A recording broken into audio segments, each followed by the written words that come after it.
कहानी गधे, बैल और उनके मालिक की। अलिफ लैला। एक बड़ा व्यापारी था जिसके गांव में बहुत से घर और कारखाने थे जिनमें तरह तरह के पशु रहते थे। एक दिन वह अपने परिवार सहित कारखानों को देखने के लिए गांव गया। उसने अपनी पशुशाला भी देखी जहां एक गधा और एक बैल बंधे हुए थे। उसने देखा कि वे दोनों आपस में वार्तालाप कर रहे हैं। वह व्यापारी पशु पक्षियों की बोली समझता था। वह चुपचाप खड़ा होकर दोनों की बातें सुनने लगा। बैल ने गधे से कहा, तू बड़ा ही भाग्यशाली है, सदैव सुखपूर्वक रहता है। मालिक हमेशा तेरा ख्याल रखता है।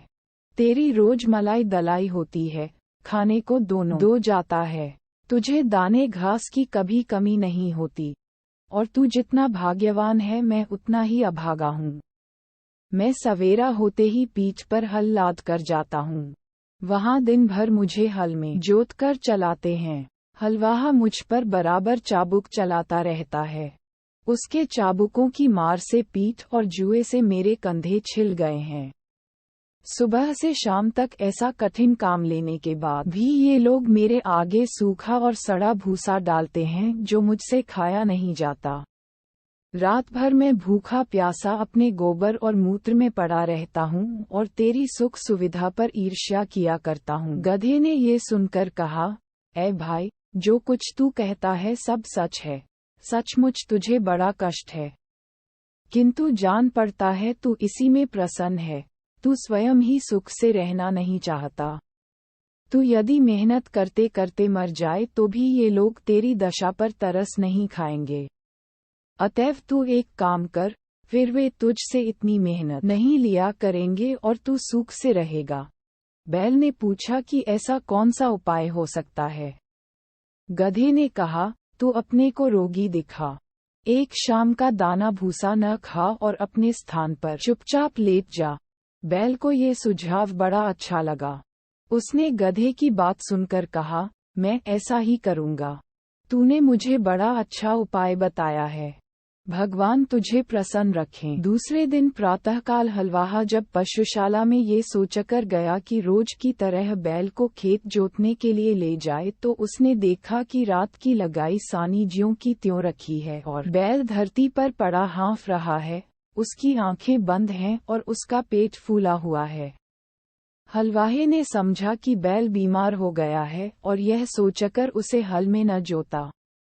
उसने व्यापारी को बैल के बीमारी की सूचना दी। व्यापारी यह सुनकर जान गया कि बैल ने गधे की शिक्षा पर कार्य करके स्वयं को रोगी दिखाया है। अतएव उसने हलवाहे से कहा कि आज गधे को हल में जोत दो। इसलिए हलवाहे ने गधे को हल में जोत कर उससे सारे दिन काम लिया।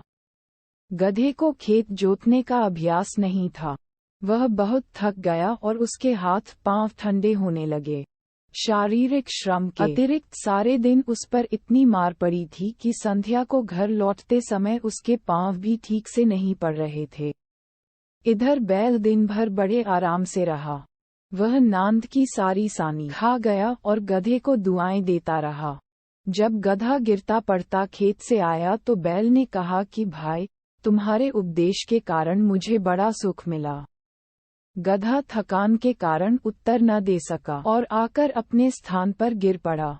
यह मन ही मन अपने को धिक्कारने लगा कि अभागे, तूने बैल को आराम पहुंचाने के लिए अपनी सुख सुविधा का विनाश कर दिया। मंत्री ने इतनी कथा कर कहा, बेटी, तू इस समय बड़ी सुख सुविधा में रहती है।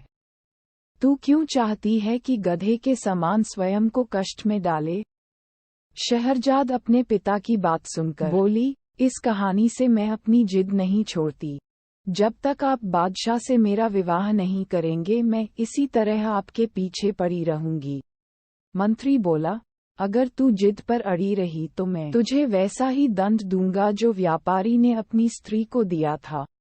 शहरजाद ने पूछा, व्यापारी ने क्यों स्त्री को दंड दिया और गधे और बैल का क्या हुआ? मंत्री ने कहा, दूसरे दिन व्यापारी रात्रि भोजन के पश्चात अपनी पत्नी के साथ पशुशाला में जा बैठा और पशुओं की बातें सुनने लगा।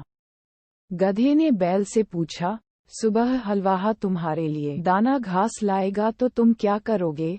जैसा तुमने कहा है वैसा ही करूँगा, बैल ने कहा। गधे ने कहा, नहीं, ऐसा न करना, वरना जान से जाओगे। शाम को लौटते समय मैंने सुना कि हमारा स्वामी अपने रसोइये से कह रहा था कि कल कसाई और चमार को बुला लाना और बैल, जो बीमार हो गया है, का मांस और खाल बेच डालना। मैंने जो सुना था वह मित्रता के नाते तुझे बता दिया। अब तेरी इसी में भलाई है कि सुबह जब तेरे आगे चारा डाला जाए तो तू उसे जल्दी से उठकर खा ले और स्वस्थ बन जा।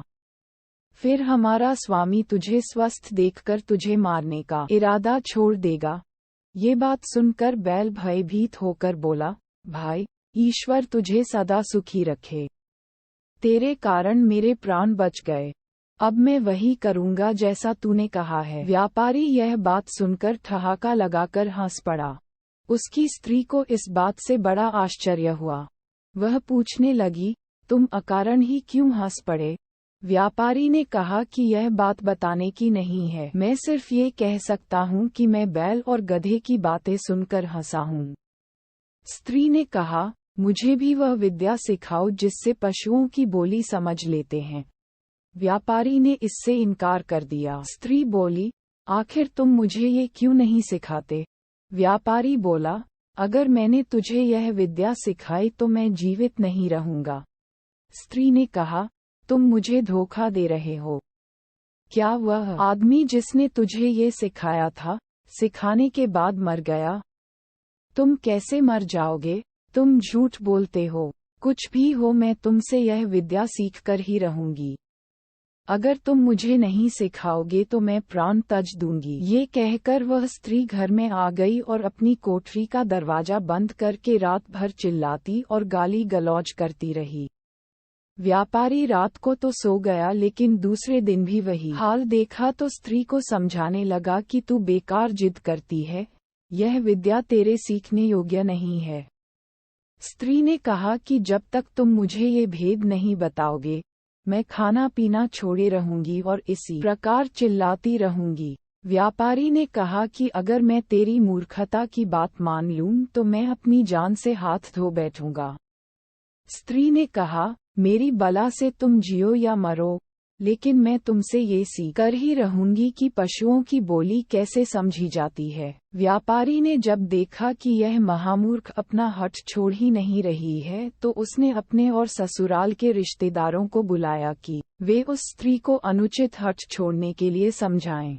उन लोगों ने भी उस मूर्ख को हर प्रकार समझाया, लेकिन वह अपनी जिद से न हटी। उसे इस बात की बिल्कुल चिंता न थी कि उसका पति मर जाएगा। छोटे बच्चे माँ की यह दशा देखकर हाहाकार करने लगे। व्यापारी की समझ ही में नहीं आ रहा था कि वह स्त्री को कैसे समझाए कि इस विद्या को सीखने का हठ ठीक नहीं है। वह अजीब दुविधा में था। अगर मैं बताता हूँ तो मेरी जान जाती है और नहीं बताता तो स्त्री रो रो कर मर जाएगी।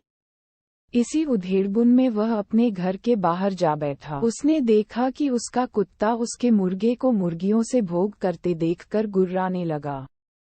उसने मुर्गे से कहा, तुझे लज्जा नहीं आती कि आज के जैसे दुखदाई दिन भी तू ये काम कर रहा है? मुर्गे ने कहा, आज ऐसी क्या बात हो गई है कि मैं आनंद न करूं? कुत्ता बोला, आज हमारा स्वामी अति चिंताकुल है। उसकी स्त्री की मति मारी गई है और वह उससे ऐसे भेद को पूछ रही है जिसे बताने से वह तुरंत ही मर जाएगा। नहीं बताएगा तो स्त्री रो रो कर मर जाएगी।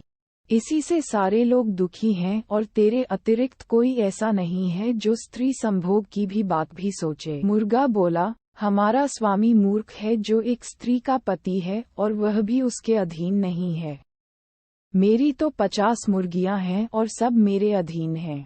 अगर हमारा स्वामी एक काम करे तो उसका दुख अभी दूर हो जाएगा। कुत्ते ने पूछा कि स्वामी क्या करे कि उसकी मूर्ख स्त्री की समझ वापस आ जाए।